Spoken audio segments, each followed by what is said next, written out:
오늘 스가랴 8장 4절에서 8절까지 말씀으로 그가 행하는 기이한 일이라는 제목으로 말씀을 함께 나누고자 합니다. 6절 말씀을 보시면 만군의 여호와가 이같이 말하노라. 이 일이 그날에 남은 백성의 눈에는 기이하려니와 내 눈에야 어찌 기이하겠느냐. 만군의 여호와의 말이니라 말씀하십니다. 남은 백성의 눈에는 기이해 보이지만 하나님 보기에는 기이하지 않다라는 얘기예요. 지금 이 남은 백성들은 지난주에 이어서 바벨론 포로로 끌려갔다가 바벨론이 망하고 페르시아가 들어서면서 포로에서 다 귀환해라 라고 하는 고레스 칙령 이후 돌아온 사람들이 성전을 조그맣게 짓는 과정 중에 있는 그런 소규모 공동체입니다. 사실은 그래서 뭔가 기이한 일을 기대하기가 어려운 상황인데 하나님께서 사람들이 보기에는 기이한, 그러나 하나님이 보기에는 그렇지 않은 어떤 일을 회복된 공동체 가운데 이루시겠다라고 하는 그런 내용입니다. 그 회복된 공동체의 모습을 상징적으로 보여주는 한 그림, 한 장면이 있습니다. 한 장면이 있는데 뭐냐면 거리에 노인들이 많이 나와서 앉아 계시는 겁니다. 지팡이를 짚고 계시는 노인들이. 노인들만 계시면 고령화 사회가 아닌가 이런 생각이 들 수 있어서 그거는 그렇게 기이한 일이 아닌데 유럽 사회가 다 고령화 사회 아닙니까? 근데 이 사회의 모습을 아주 확 한순간에 달라지게 만드는 또 다른 장면이 길거리에 아이들이 바글바글 하면서 뛰어다니고 놀고 있는 겁니다. 그러니까 다르죠. 그죠? 이 한 장면으로 그래서 노인들이 두루 한담하고 아이들이 광장의 거리에 가득하여 놀고 있는 이 모습으로 회복된 공동체는 이런 곳이다 라고 하는 것을 하나님이 보여주고 있는 거예요. 한 장면으로. 노인과 아이는 당시에 사회적인 약자들의 대표입니다. 지금이야 뭐 노인들 가운데서도 연금이 빵빵하신 분들도 계실 수 있겠지만 그때는 그런 시대가 아니잖아요. 그죠? 그러니까 노인 그리고 아이들은 생산력이 없는 사람들이지 않습니까? 그러니까 그야말로 사회적인 약자들인데 그런 사람들이 두런두런 이야기를 하고 거리에서 뛰놀고 있어요, 아이들이. 그러니까 이 사회가 굉장히 건강한 사회라고 하는 것입니다. 그 아이들이 많이 태어나는 거죠. 아이를 놓을 수 있을 만한, 많이 낳을 수 있을 만한 사회인 거죠. 소망이 있는 사회인 거죠. 그렇죠? 이 사회가 얼마나 건강한 사회인지를 보여주는 상징적인 그림이라고 할 수 있습니다. 이것이 회복된 이스라엘을 나타내는 한 표현인데요. 어떻게 하여 그러면 이 회복된 이스라엘은 이런 건강함, 생명력이 가득한 그런 모습을 가질 수 있게 되었는가? 무엇이 근원이 돼서 이런 자리에 도달할 수 있게 되었는가? 우리 본문 이제 8장 7절 8절에 보시면 7절 8절에 보시면 만군의 여호와가 이같이 말하노라. 보라, 내가 내 백성을 해가 뜨는 땅과 해가 지는 땅에서부터 구원하여 내고 인도하여다가 예루살렘 가운데 거주하게 하리니 그들은 내 백성이 되고 나는 진리와 공의로 그들의 하나님이 되리라 라고 합니다. 이게 이제 근원이에요. 하나님께서 그들의 하나님이 되고 그들은 하나님의 백성이 된다 이겁니다. 성경에서 하나님께서 역사를 움직이시는, 구원하시는 모든 그 목적이 뭐냐면 하나님이 그들의 하나님이 되고 그들은 하나님의 백성이 되어 하나님이 그들 가운데 거하시고 함께 산다라는 거예요. 요한계시록 21장에 나오는 전망이기도 하고 출애굽기에 처음에 하나님이 백성을 건져내실 때도 항상 이것입니다. 그런데 그 하나님의 그 통치, 그러니까 이 통치 덕분에 그 사회가 노인들이 두런두런 얘기하고 아이들이 뛰어노는 사회적인 약자들이 아무 염려 없이 자신의 순간순간을 누릴 수 있는 그런 사회를 만들어낼 수 있는데 그 하나님의 통치를 무엇으로 어떤 말로 설명하냐면 8장 하반절에 나는 진리와 공의로 그들의 하나님이 되리라 라고 하는 것으로 하나님의 통치를 설명합니다. 진리와 공의. 이것이 근원이 되어 이스라엘 회복된 공동체가 건강하고 생명력이 넘치는 그런 사회가 되는 거죠. 진리 그리고 공의. 진리라는 말로 쓰인 히브리 말은 에메트라는 거예요. 근데 진리라고 하는 우리말 그 어감 울림이랑은 좀 에메트라는 말은 달라요. 진실이라는 말이 훨씬 가깝습니다. 이스라엘 사람들의 이 세계 언어 속에는 사실 우리말 진리에 해당되는 말이 없어요. 진실입니다, 항상. 그래서 말이 옳다, 틀리다가 문제가, 그게 전부가 아니에요. 명제적 진리가 참과 거짓이 문제가 아닙니다. 헬라 사람들은 그렇게 생각했는데 이스라엘 사람들은 그렇게 생각하지 않았어요. 말이 옳으냐 틀리느냐가 중요한 게 아니라 그 옳은 말을 대로 살고 있는 삶이 있느냐, 진실하냐, 이게 진리였어요, 그냥. 그래서 예수님께 그 본디오 빌라도가 진리가 무엇이냐라고 묻죠. 예수님 대답을 안 하시는데 이전에 이미 대답을 하셨었거든요. 뭐가 진리라고? 내가 진리라고. 인격을 진리로 제시합니다. 그러니까 옳은 말, 그 바른 말을 이루기 위하여 살아가는 삶의 헌신인 거죠. 진실하신 하나님, 그런 뜻이에요. 신실하신 하나님, 신뢰할 수 있는 하나님. 그 하나님께서 진실함으로 당신이 말한 것을 실제로 자기 삶을 집어넣어 성취해 가시는 하나님, 그분이 이스라엘을 다스리시는 것으로 이스라엘 사회가 풍성해진다라는 것입니다. 그게 이제 한 부분이고, 또 하나는 공의로 그들의 하나님 되신다고 했잖아요. 공의라는 말을 들으면 우리는 공평하다 이런 생각이 드는데, 그 미슈파트라는 그런 공평하다라는 뜻이 말이 아니라 체다카라고 하는, 그냥 들어두세요. 자꾸 들으면 가랑비에 어쩌듯이 대강 감이 잡힐 수 있어요, 그냥. 근데 이거는 알아뒀으면 좋겠다, 그렇게 제가 생각해서 항상 말합니다. 왜냐하면 우리말로 번역하기가 어려우니까. 굳이 그 말을 옮기면 관계에 충실한 의로움이에요. 의로움. 그러니까 의로움으로 다스리시는데, 의롭다는 얘기는 관계에 충실하다고 하는 거예요. 그래서 성경에서 나 한 사람만 의롭다는 말은 없어요. 내가 의로우면 나의 의로움으로 말미암아 다른 누군가가 혜택을 보아야 해요. 하나님이 의로우면, 하나님의 의가 나타나면 하나님만 대단하신 분이 되는 게 아니라 구원이 발생해요. 항상. 하나님과 관계로 맺혀져, 연결되어져 있는 누군가에게 그 혜택이 돌아가는 것이 의로움이에요. 그래서 내가 의롭다고 한다면 그로 인해 이웃과 평화가 생긴다는 뜻이에요. 남편이 의롭다는 말은 아내가 행복하다는 말이에요. 부모가 의롭다는 건 자녀가 건강하고 자유롭고 생명력이 넘친다는 말이고, 목사가 의롭다는 말은 성도가 하나님의 사랑을 알고 믿음으로 이 땅을 자유롭게 살아간다는 말이고, 사장이 의롭다는 것은 돈 많이 번다가 아니라 직원과 소비자가 만족을 누리고 보람을 누리고 편리를 누린다는 말이에요. 그게 히브리적인 개념으로의 의롭다는 뜻이에요. 하나님이 의롭다는 말은 그의 백성이 하나님을 닮아 진실과 의로움으로 살아간다라는 거예요. 그러니까 하나님이 진실하시고 의로우신 분으로 자기 백성을 다스리셔서 그 가운데 거하셔서 하나님의 백성들이 하나님을 닮아 진실함과 의로움으로 살아가게 될 때에 그 사회가 그 노인과 어린아이라고 상징되는 그 사회적 약자들이 자기의 삶을 넉넉하게 누려갈 수 있는 사회가 된다라는 것입니다. 노인과 아이들, 힘이 없는 사회적 약자, 그런 자들이 거리에 앉아 두런두런 이야기를 하고 지혜를 말하고 있습니다. 어린아이들이 가득한데, 그러니까 이제 한국 사회는 지금 문제입니다. 그죠?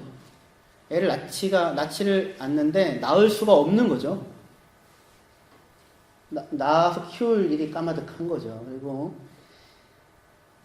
참 그 사회가 얼마나 지금 폭력적인 사회인가, 잔인한 사회인가, 또 보여줍니다. 부모가 모든 것을 다 올인해서 아이 하나를 키우는데 동원되는, 그래서 그 순간을 누리는 것이 없어지는, 아이들이 그 길거리에서 보이는데 다 학원 다니고 있는 거죠. 길거리에서 놀고 있는 게 아니라. 여기서 성경에 나타나는 장면들은 아이들이 길거리에 가득한데 다 놀고들 있어요. 얼마나 행복합니까? 근데 아이들이 놀 수가 없는 거죠. 유치원부터. 이럴 수 있는 사회예요. 소망이 있고 사회적인 안전망이 잘 갖추어져 있어요. 쓸모 있음과 쓸모 없음으로 사람이 판단되지 않고 생산력이 있느냐 없느냐로 사람이 평가되어지지 않아요.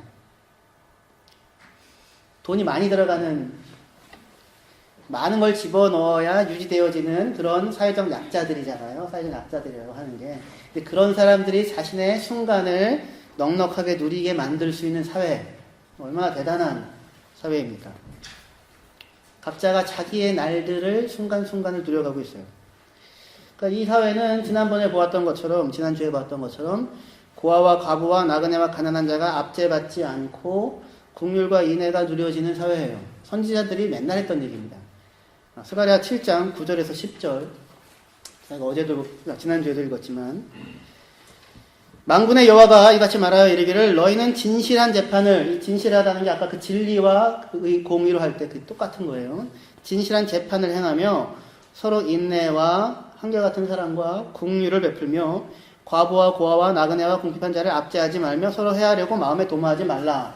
이게 옛 선지자들이 했던 말씀입니다. 하나님이 늘 생각했던 자기 백성에 대한, 자기 백성 가운데 이루어질 사회, 공동체에 대한 하나님의 계획이었어요. 전망이었어요. 고아와 과부와 나그네와 궁핍한 자를 압제하지 말라고 합니다.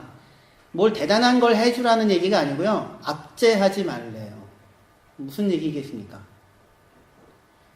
이런 고아와 과부와 나그네와 궁핍한 자들은 사회적인 말 그대로 약자들이잖아요. 그러면 이 얘기는 이 사람들은 우리가 의도하지 않아도 자기도 모르는 사이에 무시받기 쉬운 존재들입니다. 이 갑을 관계가 아주 사람은 되게 예민한 존재여서요. 딱 보면 내가 꼬리를 내려야겠구나, 아니면 무시해도 되는 사람이겠구나, 이게 그냥 감으로 딱 옵니다. 그렇지 않습니까? 그래서 자기도 모르게 힘이 없는 상대방에 대하여서 내게 이익이 되어지지 않을 것이라는 상대에 대하여서는 피하든지 무시하든지 하는 것이 자연스럽게 이루어집니다. 몰라요, 자기도 그렇게 하고 있는지. 그런 사람들이에요. 그래서 그런 사람들을 압제하지 말라가 되는 거예요. 그럼 어떻게 하면 압제하지 않을 수 있습니까? 의식적으로 내가 애써서 압제하지 않아야지 라고 해도 되거든요. 무슨 구조면? 힘의 위에 의하여 사람이 만나지는 구조면. 근데 이스라엘 백성들은 누구였어요? 그런데 하나님께서 고아와 과부와 나그네 우고하는 자들인 그들을 건져내신 거잖아요. 그들의 형편과 사정과 처지를 누구보다도 잘 아는 당사자들이었죠. 그런 사람이 그런 사람들을 만나서 서로가 서로를 위로하는 그런 길로 하나님께서 이스라엘 백성들을 사실은 불렀었던 것이었습니다. 근데 이 세상은 너무도 분명하게 너무도 쉽게 힘이 있는 자들에 의하여 힘이 없는 자들이 그러는지도 모르게 이 압제가 이루어지는 곳입니다. 모든 예언서와 성경의 메시지가 다 그렇지만 특별히 스가랴서는 두 가지 왕국을 보여줘요. 두 가지 왕국을. 하나는 힘의 왕국이고 힘의 논리에 의하여 좌우되어지는 왕국이고, 또 하나는 의와 자비의 왕국입니다. 진실과 의로움의 왕국. 하나님이 다스리시는 공동체인 거죠. 힘의 왕국입니다. 이 세상 전체가. 스가랴서 지금 독자들은 페르시아 시대에 자기 고국 땅으로 돌아와서 거기에서 성전을 중심으로 공동체를 읽으며 하루하루를 살아가고 있었던 사람들이었었어요. 나라가 약해서 바벨론에 의하여 나라가 무너졌잖아요. 근데 이스라엘만 무너진 게 아니라 주변이 다 바벨론에 의하여 초토화가 됐었죠. 제국이 형성되어지는 과정에서 약한 모든 민족들이 흩어졌었습니다. 그래서 포로로 끌려가서 살아가던 사람들이었어요. 1세대, 2세대, 3세대 정도가 지났어요. 그리고는 돌아와도 된다는 얘기를 듣고는 2세대들이 노년이 돼서 3세대와 함께 이제 돌아온 거예요. 그러니까 이제 김호일 집사님이나 뭐 저도 마찬가지지만 1세대잖아요. 여기 이민 1세대. 2세대들이 이제 다니엘이나 한나나 샤론이나 뭐 미나나 이런 애들도 다 2세대죠. 아직은 저희는 3세대가 없는데 조금만 지나면 다니엘이나 한나나 샤론이가 3세대를 만들어낼 수도 있을 거예요. 곧입니다. 곧. 그래서 1세대, 2세대, 3세대 이렇게 살았는데 1세대 사람들은 이제 가고 2세대 사람들이 노년이 되고 3세대 이렇게 낳고 돌아온 겁니다. 그 속에서 뭘 봤습니까? 이 사람들이 힘이라고 하는 힘의 현실, 힘이 이 세상에서 얼마나 힘이 센가, 이걸 일단은 피부로 느꼈을 거예요. 동시에 힘이라고 하는 것이 얼마나 허망한 것인가도 느낄 수 있었을 것입니다. 왜냐하면 힘센 나라가 약한 나라를 무너뜨리고 파괴하고 압제하고 탈취하는 그런 엄연한 현실을 경험했을 뿐만 아니라 동시에 영원할 줄 알았던 그 나라 바벨론이 또 다른 힘에 의하여 하루아침에 갑작스럽게 무너져 내리거든요. 영원할 줄 알았던 그 제국이 갑작스럽게 무너지는 것을 보게 됩니다.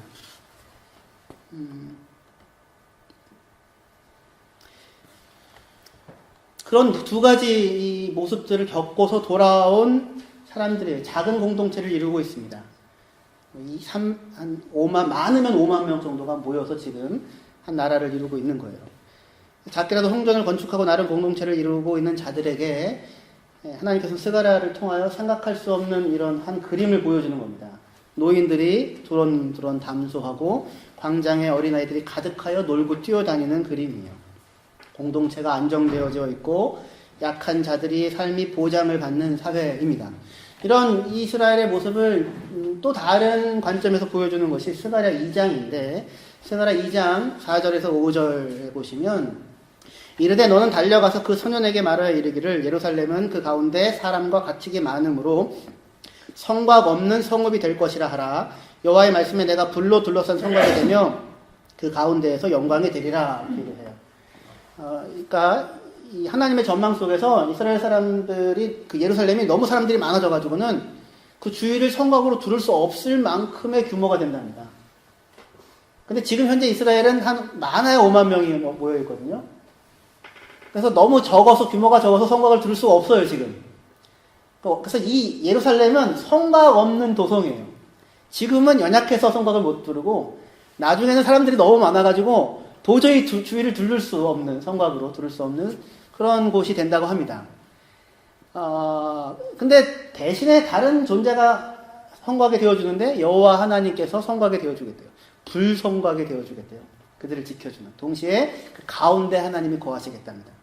그러니까 지금 하나님이 제시하는 한 공동체, 회복된 이스라엘은 이렇든 저렇든 간에 성곽에 의하여 보호되어지지 않는 도시예요. 이거는 고대에 생각하면 미친 짓입니다.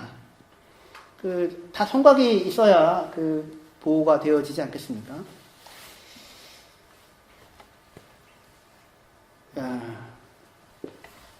여행 다녀보신 분들은 다들 아시죠? 드브로닉에 대단한 성곽이 있는데 정말 대단한 요새더라고요.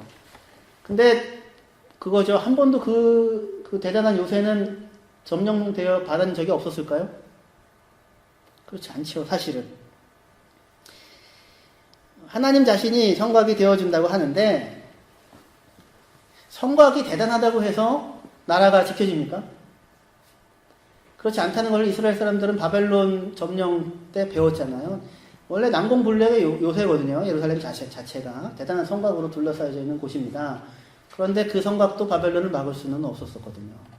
그래서 이제 하나님이 회복된 이스라엘을 불러서 새로 세우는 공동체는 그런 성곽에 의하여 힘에 의하여 보호되어지는 힘의 논리에 의하여 좌우되어지는 공동체가 아닌 하나님 자신이 보장이 되어지는 그러한 사회를 만드시겠다라고 하는 것입니다.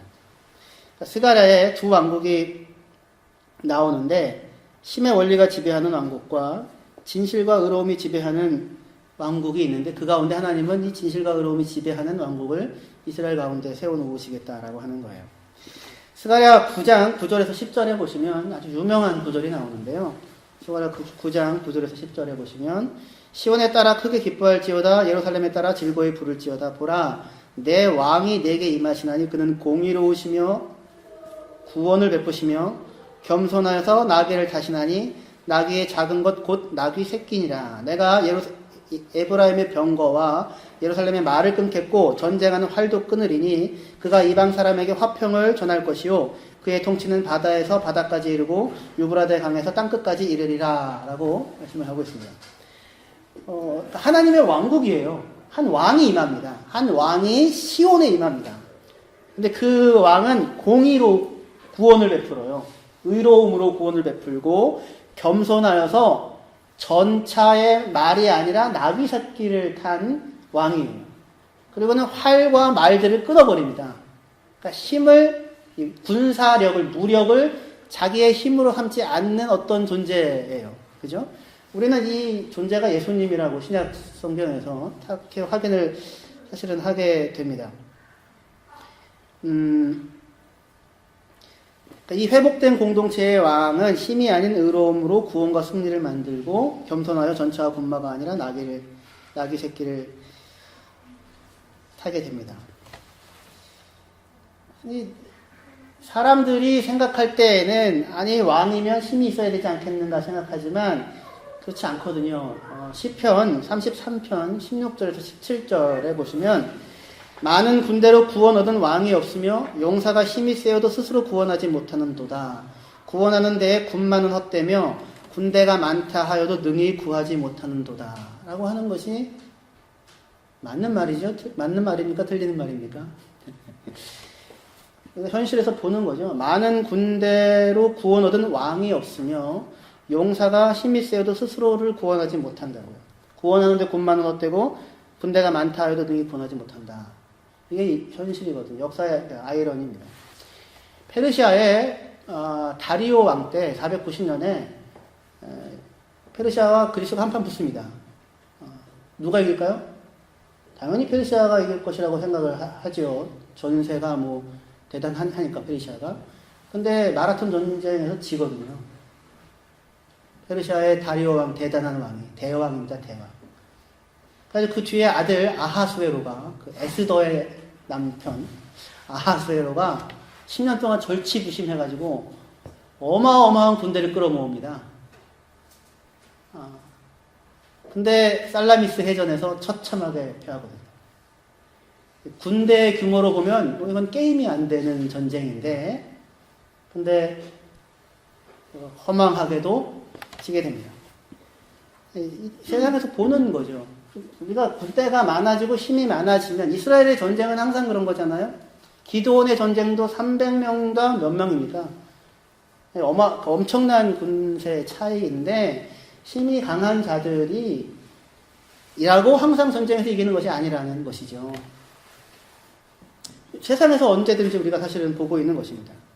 힘의 논리가 지배하는 세상에서도 시편 33편의 말은 진실을 담고 있습니다. 그리스도인들은 하나님의 백성들은 이것을 보면서 뭘 어떻게 생각해야 됩니까? 승리는 하나님께 있구나. 하나님을 의지해야 되겠구나. 이렇게 생각을 할 수 있을 텐데 세상은 그렇지 않고 이것을 경험한 세상은 더욱더 큰 힘을 추구합니다. 절대로 질 수 없는 군대를 만들고 절대로 무너질 수 없는 세력을 형성하려고 합니다. 그게 아하수에로가 한 거거든요. 다리오 때 지고 나서는 방심해서 그랬다 생각해서 온갖 힘을 다 끌어모읍니다. 절대로 무너지지 않을 수 없는 것을 만들어내겠다고. 근데 패배하고 맙니다. 아니요. 지금 그 세상, 힘의 원리가 지배하는 세상과는 다른 이 약자들이, 사회적 약자들이 자신의 삶을 누릴 수 있는 그런 세상을 이 한 왕이 의롭고 구원을 베푸는 겸손한 왕이 이루시겠다고 하십니다. 여기서 앞에 넘겨주세요. 스바랴 9장이요. 예. 여기 겸손한 왕이라고 되어 있는데 겸손하다는 말의 원래 히브리어 단어는 가난하다는 뜻이 1번 의미입니다. 그 아나빔이라고 해가지고 가난한 자들인데 아나빔이라는 말은 시편에 무수히 나와요. 어떤 말로 나오냐면 가난한 자들, 애통한 자들, 온유한 자들, 줄인 자들, 목마른 자들. 산상수훈의 주인공들이죠. 심령이 가난한 자는 복이 있나니, 애통한 자가 복이 있나니, 온유한 자가 복이 있나니, 의에 줄이고 목마른 자는 복이 있나니. 다 아나빔들이에요. 근데 그 예수님의 아나빔, 가난한 자들, 가난한 자, 온유한 자, 겸손한 자, 그분이 다스리시는 세상이다. 이렇게 이야기를 하고 있는 것이요. 그게 하나님의 나라이고 회복된 이스라엘의 통치 원리라고요. 회복된 이스라엘의 그러니까 나는 얘기인데 우리들 그리스도인들 가운데 하나님이 지금 심으시는 원리이고 그 길을 가야 노인들이 두런두런 이야기를 하고 어린아이들이 마음껏 뛰노는 그런 세상이 열릴 수 있다는 말입니다. 사람이 힘과 권세와 돈과 권력이 있으면 다 좋을 것 같은데요. 가장 큰 문제는 뭐냐면 그렇게 될 사람이 힘과 권세와 돈과 권력을 얻게 될 때에 가장 큰 문제는 가난한 자, 연약한 자에 대한 감수성이 사라진다는 겁니다. 고아, 과부, 나그네, 우고하는 자에 대한 감수성이 사라지게 돼요. 그거 아시죠? 여러 심리학에서의 실험을 실제로 행하는데요. 조금이라도 권세를 가지고 있다라는 느낌을 갖게 되면 이 전두엽인가요? 여기에 연약한 자들에 대한 공감하는 반응을 나타내는 부분이 상처를 입는데요. 그래서 작용을 못하게 되고 그것이 회복되는 것이 보통 어려운 일이 아니라고 합니다. 그러니까 이 땅에 살아가는 연약한 사람들에 대하여 공감할 수 있는 능력을 상실하게 되는 거예요. 힘이 있고 권세가 있고 돈이 있으면 다 좋을 것 같은데 가장 큰 문제는 연약한 사람들에 대하여 공감할 수 있는 능력이 사라집니다. 다시 얘기해서 사람을 존재 자체로 대하지 못하게 돼요. 힘의 우열만이 남아요. 그래서 누군가의 사람을 자기 힘을 과시하는 대상으로만 생각하게 돼요.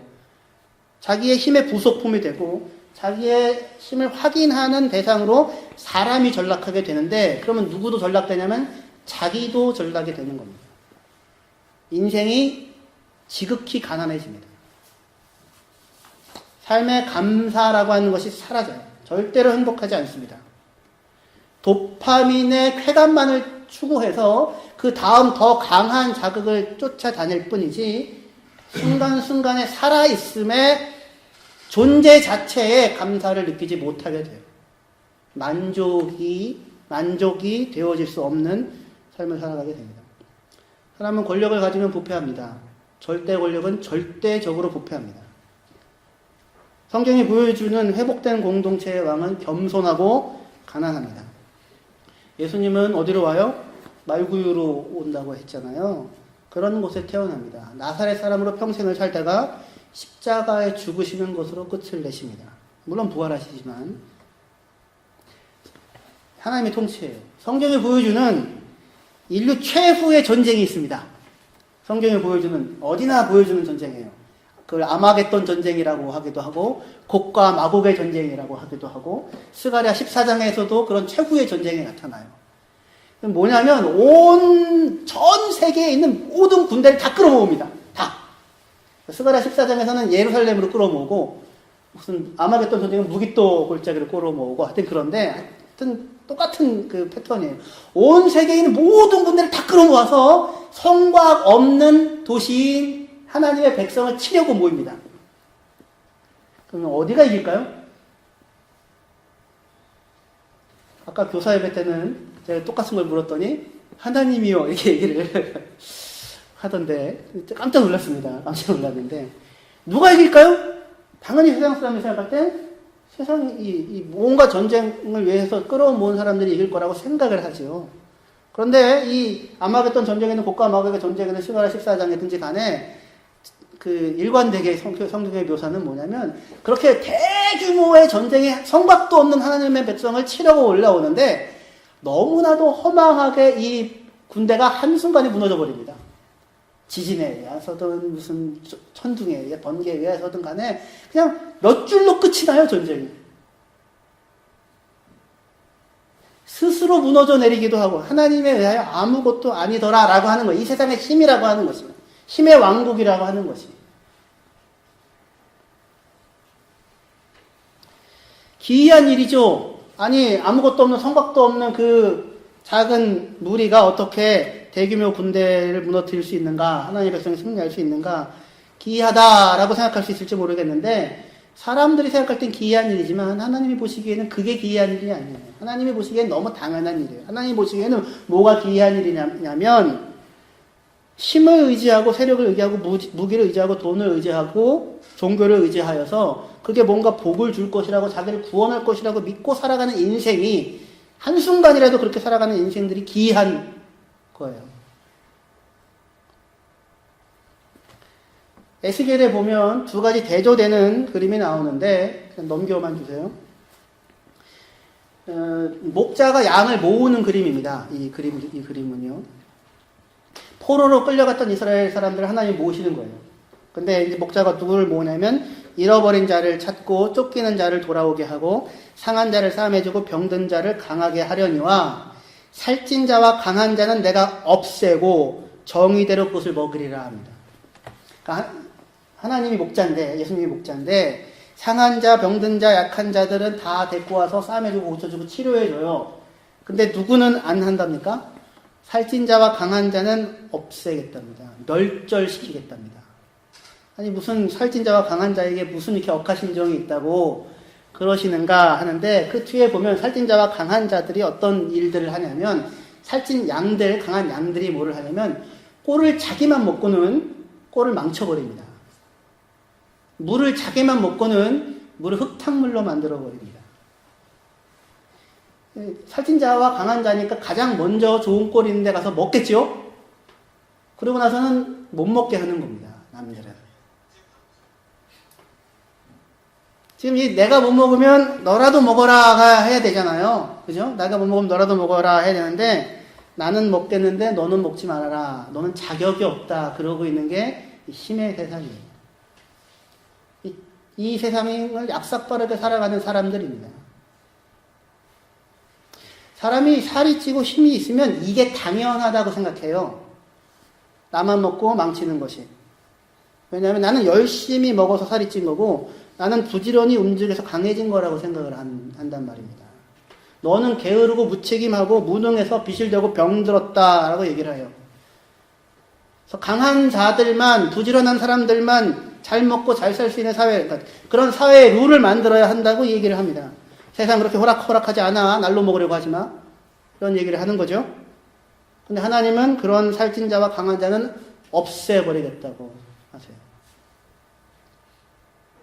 포로에서 돌아오는 자들이 다 누굽니까? 상처와 사연과 아픔을 품고 있는 사람들입니다. 잃어버린 자, 쫓기는 자, 상한 자, 병든 자들이에요. 그런 자들을 하나님께서 품으셔서 회복시켜 주십니다. 성전에서 예수님께서 가르치실 때에 하나님의 은혜를 찬양하게 되었던 사람들은 힘이 있었던 대제사장들이 아니라 눈먼 자와 다리 저는 사람들이었어요. 그 사람들이 예수님 만나 고침을 받고 하나님을 찬양하게 됩니다. 하나님이 주인이 되어지는 나라, 그 나라의 왕은 겸손하고 가난해서 곰마가 아니라 나귀 새끼를 탑니다. 쓸모 있느냐, 능력이 있느냐, 힘이 있느냐, 미래 가치를 제시하느냐 이런 것으로 새 시대를 여는 왕이 아닙니다. 세상의 구호죠. 가난하고 병든 자를 찾아서 그들을 위로하고 그들의 오늘을 그들과 함께 살아내시는 목자, 구원자, 아버지, 친구로서 하나님께서 우리 곁에 계십니다. 출애굽은 이집트의 압제 아래 자유조차 저당당한 그런 노예들을 하나님 해방하신 사건입니다. 그래서 자유를 얻었습니다. 선물로 은혜로 삶을 얻게 되었어요. 순간이 감사한 일이었죠. 그리고 그 사회를 규정하는 것이 율법이었습니다. 그 율법은 그야말로 이 사회적 약자들에 대한 보장이 철저한 곳이었어요. 거긴 부동산 투기를 할 수가 없어요.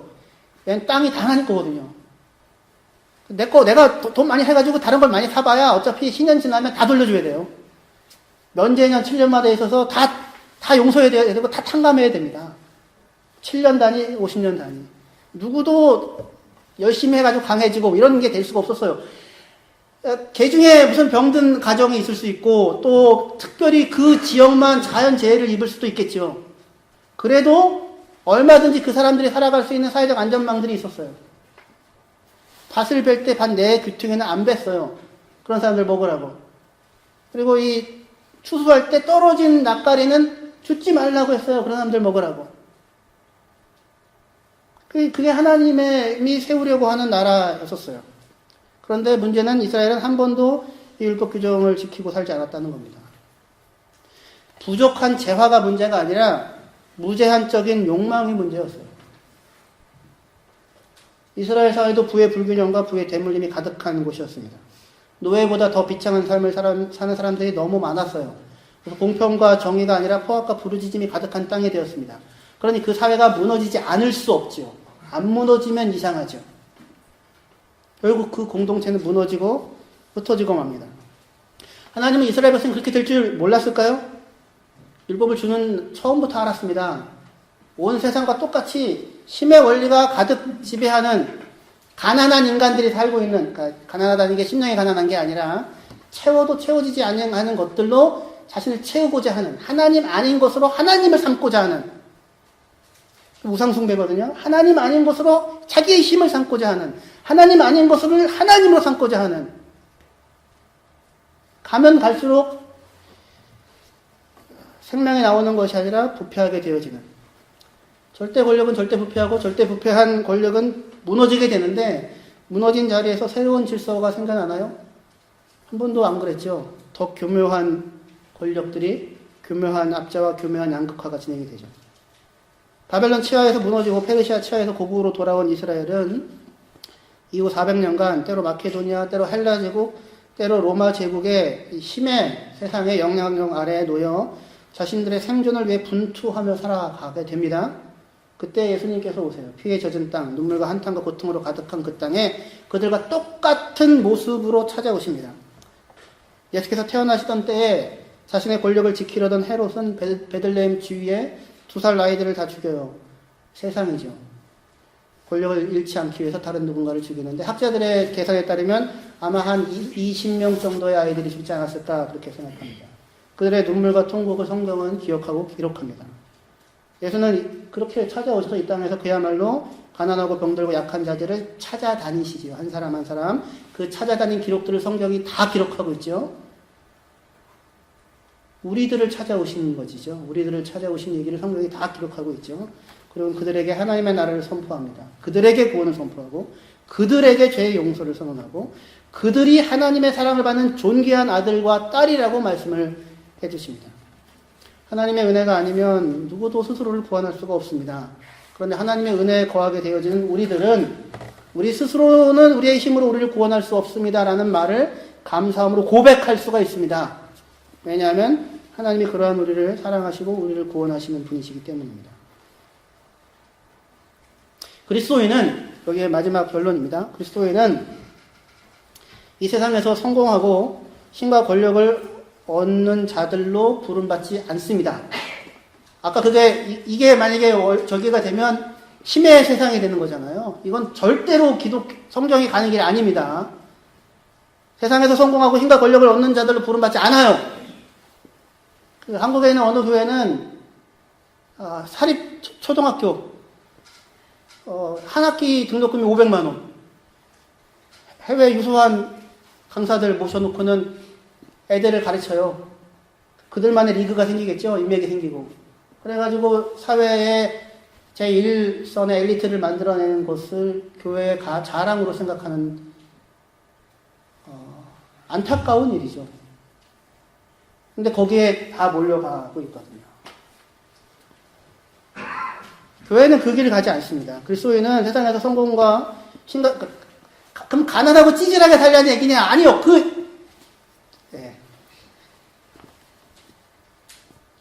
거기에는 생명이 없고 거기에는 기쁨이 없습니다. 순간에서의 감사를 누리지 못하고 삶이 지극히 가난해집니다. 그리스도인은 오히려 이 땅에서 까닭 없는 고난에 참여하는 자로 부름을 받습니다. 의식적으로. 까닭 없는 고난에 참여하는 자. 너희가 하나님 나라에 들어가기 위해서 뭘 많이 받아야 된다? 고난을 많이 받아야 하느니라. 우리가 하나님과 화평을 가졌는데 우리는 환난 중에서도 즐거워한다. 환난의 인내는 연대는 소망을 만드는 줄 알미라. 환난과 고난. 그게 하나님 백성들 아들들에게 주시는 처음부터 마지막까지 얘기해요. 왜 그게 요구됩니까? 힘이 아니라. 예수님도 그랬잖아요. 가난하고 겸허한. 까닭 없는 고난. 욥이 그랬죠. 까닭없는 고난. 자기 잘못이 아닌 것으로 고통을 당합니다. 이해를 할 수가 없는 고난이에요. 그런데 그 까닭없는 고난을 당하면서 까닭없는 경건을 품고 사는 사람, 하나님에 대한 신뢰, 그에게는 그 뜻이 있을 것이다. 내가 알지 못하지만 정금같이 나올 것이다. 그리고 그 욥이 고난이 끝나고 난 다음에 자기 딸들에게 상속분을 줍니다. 가장 연약한 자들에게.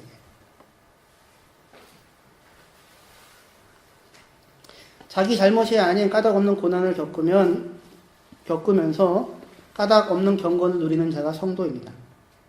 이 땅에 까닭없는 고난은 얼마나 많은지요. 재화의 부족함이 아니라 욕심의 무제한 때문에 세월호 아이들이 죽은 것은 누구의 잘못입니까? 아이들의 잘못이십니까? 어른들의 잘못이고 어른들의 욕망이죠. 그 속에서 불의와 불법을 관행이라는 이름으로 눈감은 자들의 잘못이었습니다. 바뀌어야죠. 어떻게 하면 바꿀 수 있을까요? 고난을 겪는다고 다 남의 아픔에 참여하고 같이 울어줄 수 있을까요? 아니요. 그렇지 않습니다. 오히려 고난을 겪은 자가 더 악질적인 노이를 벌이기도 합니다. 엄한 시어머니 밑에서 자비로운 며느리가 나옵니까? 엄한 시집살이를 겪은 며느리가 더 혹독한 시집살이를 시키는 시어머니가 되는 망고의 진리죠. 나는 혹독한 시집살이를 겪으면서 나는 절대로 내 며느리한테 이렇게 하지 않을 거야. 그게 안 되거든요. 왜냐하면 너무 억울하거든요. 내가 겪은 게 얼마나 고통스러운데. 을들의 갑질이 더 무섭잖아요. 제일 힘든 나쁜 말이 뭐냐면 내가 다 해봐서 아는데 그건 아무것도 아니야. 나도 다 겪어봤는데 그건 아무것도 아니야. 엄한 시어머니 밑에서 자비로운 며느리가 나오는 게 아니고요. 자비로운 시어머니 밑에서 자비로운 며느리가 나옵니다. 자비로운 부모님 밑에서 자비로운 자녀가 나옵니다. 자비로운 하나님에게서 자비로운 하나님의 백성이 나옵니다. 진실과 의로 자기 백성을 다스리는 하나님에게서 진실과 공의로 인생을 살아가는 하나님의 백성들이 나옵니다. 그래서 그렇게 포로로 끌려가기도 하는 자들을 다시 다 찾으십니다. 자신들의 죄와 자신들의 욕망과 자신들의 잘못으로 상처 입은 자들을 다 찾아가셔서 데리고 오시고 싸매시고 상처를 치유하시고 고쳐주시고 한결같은 사랑으로 한결같은 은혜로 그들을 먹이시고 입히십니다. 하나님이 하시는 일입니다. 은혜와 긍휼의 하나님. 그 은혜와 긍휼을 베푸시는 하나님 밑에 은혜와 긍휼을 겪어 알아 은혜와 긍휼을 베풀 수 있는 하나님의 백성이 비로소 나올 수 있습니다. 그것을 하나님께서 행하시는 일입니다. 기이해 보이는 그 일. 하나님에게는 기이하지 않습니다. 처음부터 그걸 하려고 우리를 부르셨으니까요. 기도하시겠습니다.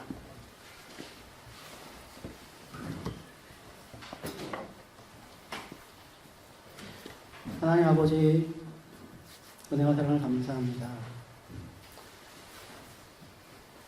주께 감사하라. 그는 선하시며 그의 인자하심이 영원함이로다.